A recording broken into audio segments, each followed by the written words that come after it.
प्रिय विद्यार्थियों,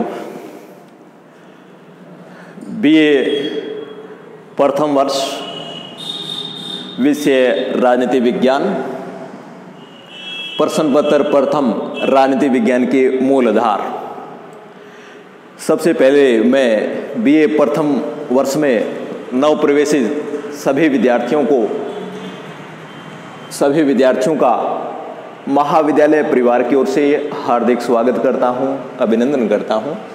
आशा करता हूं कि सभी विद्यार्थी महाविद्यालय में जो प्रवेश लिए हैं वो सभी आने वाले समय में जैसे ही सरकार की अनुमति मिलती है, ऑफलाइन कक्षाएं शुरू होती है, तब हम मिलेंगे। लेकिन तब तक हम ऑनलाइन कक्षा के माध्यम से इस विषय को आगे बढ़ाना है। जो ये महामारी की चुनौती हमारे सामने आई है, संपूर्ण मानवता के सामने आई है, इस महामारी की चुनौती को हम सबको मिलकर के लड़ना है। महाविद्यालय परिवार का, सभी फैकल्टी सदस्यों का और सभी विद्यार्थियों की इस महामारी की चुनौती से निपटने में बहुत बड़ी भूमिका रहने वाली है। इसलिए हम अपने आसपास जो भी अपने नज़दीक के लोग हैं, मोहल्ले के हैं, उन सब को इस महामारी के बारे में जागरूक करना है और इससे कैसे बचा जा सकता है, सरकार बचने के लिए क्या क्या उपाय बता रही है, सबको हमें काम में लेना है और इससे बचे रहना है, दूसरे को बचाना भी है। संक्रमण को रोकेंगे तभी हमारा जो राज्य और देश के विकास का पहिया है वो आगे बढ़ पाएगा। इस पर सरकार बहुत ज़्यादा खर्च कर रही है, क्योंकि मानवता की रक्षा करने के लिए ज़रूरी भी है। लेकिन हमें सतर्क रह करके सरकार के साथ सहयोग करके इस महामारी को नियंत्रित करने में सफलता मिल जाएगी और आशा करते हैं जल्द ही हम इससे निजात पाने में सफल हो जाएंगे। तब तक हम ऑनलाइन कक्षा के माध्यम से आगे बढ़ेंगे।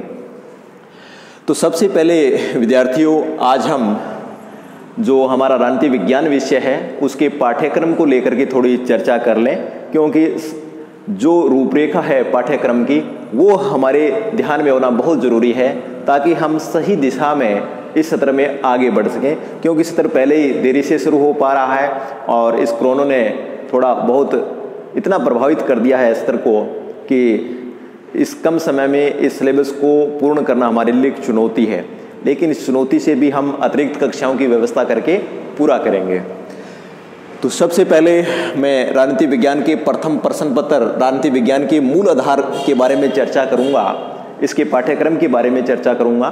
तो ये प्रथम प्रश्न पत्र राजनीति विज्ञान के मूल आधार, जैसे इसका नाम है राजनीति विज्ञान का मूल आधार, यानी इस प्रश्न पत्र में वे अवधारणाएं, वे विचार सम्मिलित किए गए हैं जो राजनीति विज्ञान के आधार के रूप में कार्य करता है। अगर हमें राजनीति विज्ञान को समझना है तो इस प्रश्न पत्र को समझना बेहद जरूरी है।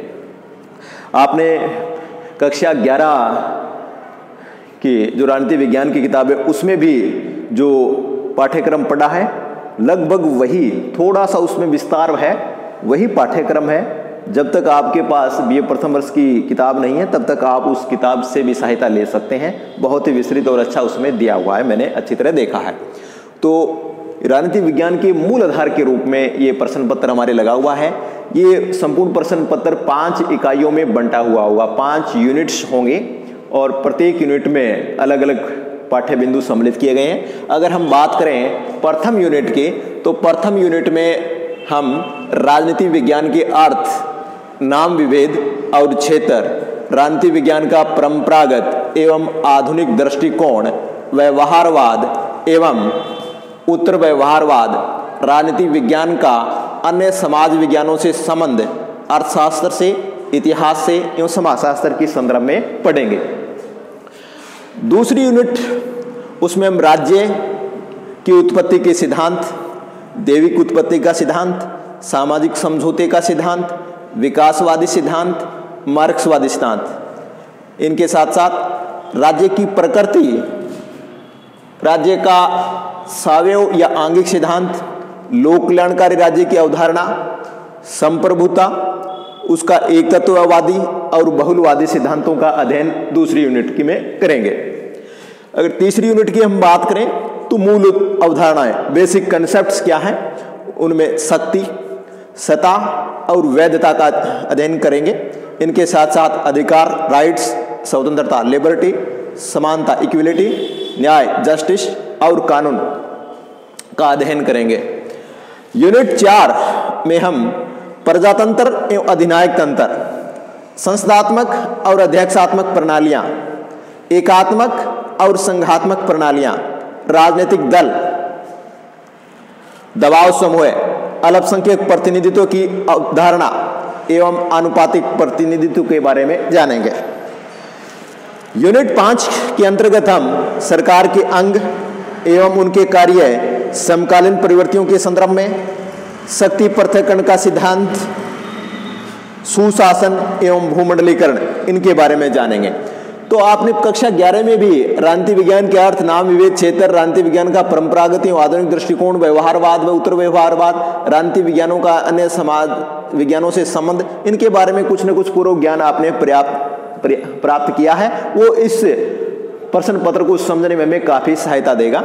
अगर दूसरा हम देखें, दूसरी इकाई, तो राज्य की उत्पत्ति के सिद्धांत, देवी उत्पत्ति का सिद्धांत, सामाजिक समझौता सिद्धांत, विकासवादी सिद्धांत, मार्क्सवादी सिद्धांत और राज्य की प्रकृति, स्वरूप या नेचर को लेकर के राज्य का सावयवी आंगिक सिद्धांत, लोक कल्याणकारी राज्य की अवधारणा, संप्रभुता का एकत्ववादी बहुलवादी सिद्धांत, इनका भी हमने उस कक्षा में लगभग अध्ययन कर लिया है, तो वो भी हमारे लिए सहायक होगा। तीसरा, हम मूल अवधारणाओं में शक्ति, सत्ता और वैधता, अधिकार, स्वतंत्रता, समानता, न्याय और कानून, इनके बारे में थोड़ा बहुत पहले ही पढ़ चुके हैं।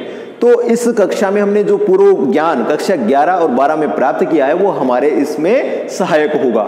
जो विद्यार्थी सीधा जैसे साइंस से या कॉमर्स से आया है उसके लिए थोड़ा ये नया होगा, उसका थोड़ा और अधिक मेहनत करने की जरूरत है। किसी भी विद्यार्थी को राजनीति विज्ञान को लेकर के घबराने की जरूरत नहीं है कि ये कठिन विषय है। ये ऐसा विषय है जो हमें राजनीतिक विज्ञान और हमारी राजनीतिक व्यवस्था की समझ विकसित करेगा और हम एक जिम्मेदार नागरिक के रूप में तैयार हो पाएंगे। अगर परीक्षा योजना की बात की जाए तो हम देखते हैं कि राजनीतिक विज्ञान विषय में 2 प्रश्न पत्र होंगे, प्रथम प्रश्न पत्र और द्वितीय प्रश्न पत्र। प्रत्येक प्रश्न पत्र 100 अंक का होगा।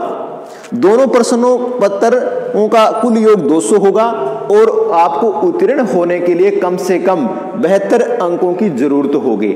लेकिन ये हमें न्यूनतम को लेकर के नहीं चलना है, हमें अपना सर्वश्रेष्ठ प्रदर्शन करना है। प्रत्येक प्रश्न पत्र 3 खंडों में विभाजित होगा। खंड ए, ब, स। खंड ए में प्रत्येक यूनिट से 2-2 प्रश्न पूछे जाएंगे और सभी प्रश्न करने होंगे।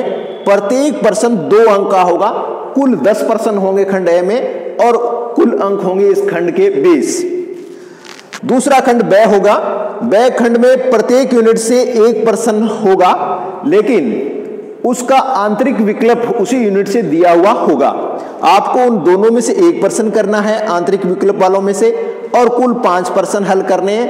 ये खंड ब का प्रत्येक प्रश्न 7 अंक का होगा। इस प्रकार 5 × 7 के खंड ब 35 अंक का होगा। खंड स में से प्रत्येक यूनिट से 1 प्रश्न दिया हुआ होगा और उनमें से आपको कोई 3 प्रश्न हल करने होंगे और ये खंड 3 कुल 45 अंक का होगा। तो कुल मिलाकर के हम देखें तो प्रश्न पत्र 3 भागों में होगा। खंड ए में 20 अंक के प्रश्न पूछे जाएंगे, खंड ब से 35 अंक के प्रश्न पूछे जाएंगे और खंड स से 45 अंक के प्रश्न पूछे जाएंगे और इस प्रकार कुल तीनों खंडों का महायोग होगा 100 अंक। धन्यवाद। इस कक्षा में इतना ही, शेष अगले कक्षा में।